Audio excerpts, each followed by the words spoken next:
જય હિન્દ. કેમ છો બધા ભારતીય? દેશ માટે તો આપણે જેટલું બોલીએ કે લખીએ તે ઓછું છે, પરંતુ હમણાંના સમયમાં દેશભક્તિ બતાવવા માટે જાણે 2 દિવસો જ રહી ગયા છે, 15મી ઓગસ્ટ અને 26મી જાન્યુઆરી. પરંતુ આ બંને દિવસો ખાલી આપણે સાચા દેશભક્ત છીએ એનો દેખાવો કરવા નથી આવતા.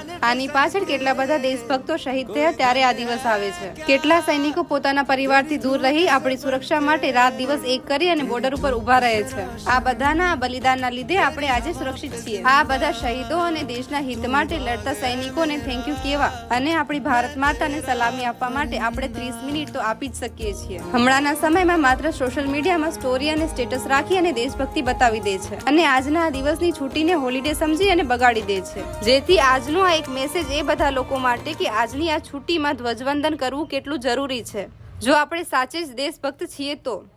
અને જો તમે પણ આજે ધ્વજવંદન કર્યું છે તો કમેન્ટમાં લખવાનું ભૂલશો નહીં. મેરા ભારત મહાન. જય હિન્દ.